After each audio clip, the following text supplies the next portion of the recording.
a military parade in Pyongyang, North Korea, in April. The country's leader, Kim Jong-un, appears to be trying to curb the influence of the military. Ryong-hae, Associated Press, Seoul, South Korea. North Korea's leader, Kim Jong-un, is disciplining the leadership of his country's most powerful military organization, the latest sign of his efforts to tighten his grip on party elites and the armed forces amid a nuclear standoff with the United States, South Korea's main intelligence agency said on Monday. Analysts and experts pay close attention to any signs of rumbling within the secretive regime in Pyongyang, seeking to determine possible implications for the stability of Mr. Kim's rule and for his nuclear and missile programs. They have said that Mr. Kim appeared to be using his tactic of instilling fear in the elites in order to strengthen his control as the country braced for the pain that is likely to result from recently imposed United Nations sanctions. During a closed-door parliamentary briefing on Monday, South Korea's National Intelligence Service told lawmakers that the North's General Political Bureau was being audited by the country's leadership for the first time in 20 years. The military organization's director, Vice Marshal Hwang Pyong-so, and his deputies were punished, according to lawmakers who briefed reporters after the session. The General Political Bureau oversees the political life of North Korea's 1.1 million-strong People's Army, monitoring the loyalty of its officers. Vice Marshal Hwang has been widely considered the number 2 man in Mr. Kim's totalitarian regime. The intelligence agency did not reveal how it obtained its information, but it did not use the phrases purge or execution, indicating that Vice Marshal Hwang was reprimanded but may still hold his job. He has not been seen in public since October 13, according to the South Korean news media, which monitors the North's state-run outlets.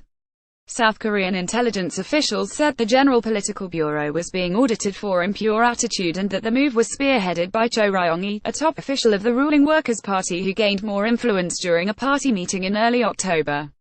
Intelligence officials in the South now believe that Mr. Cho is the head of the Department of Organization and Guidance, the party's most powerful agency, which Mr. Kim uses to control the country's political and military elite. Vice Marshal Hwang Pyong-so left with Mr. Kim in April.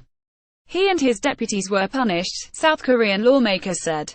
Ryong-hae, Associated Press. Mr. Cho and Vice Marshal Hwang have survived a series of often bloody purges that Mr. Kim has engineered to consolidate his authority since taking over the dynastic regime after the death of his father, Kim Jong-il, in 2011.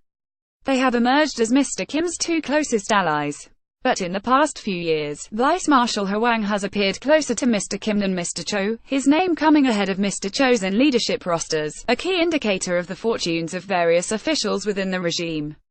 Mr. Cho also suffered a setback in 2014, when Vice Marshal Hwang replaced him as head of the General Political Bureau. In recent months, however, North Korea observers have begun noticing a shift. When North Korean state media announced a recent leadership roster in October, Vice Marshal Hwang's name had fallen behind those of Mr. Cho and Premier Park Bong-ju, who is in charge of the economy. Like Mr. Park, Mr. Cho was considered more of a pragmatic administrator than Vice Marshal Hwang, who has accompanied Mr. Kim far more frequently than Mr. Cho when the top leader inspected a recent series weapons tests. The rise of Mr. Cho and Mr. Park reflects North Korea's intention to focus on the economy and how to overcome international sanctions, now that it has succeeded in testing a hydrogen bomb. Chong Seong-chang, an analyst at the Sejong Institute, a South Korean think tank, wrote in a recent analysis. North Korea claimed to have detonated a thermonuclear device in a nuclear test on Sept.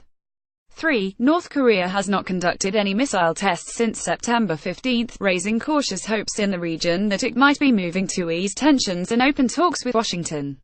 One factor in the recent disciplinary action, an analyst said, is that Mr. Kim often pits his top lieutenants against one another to keep them in check and ensure their loyalty.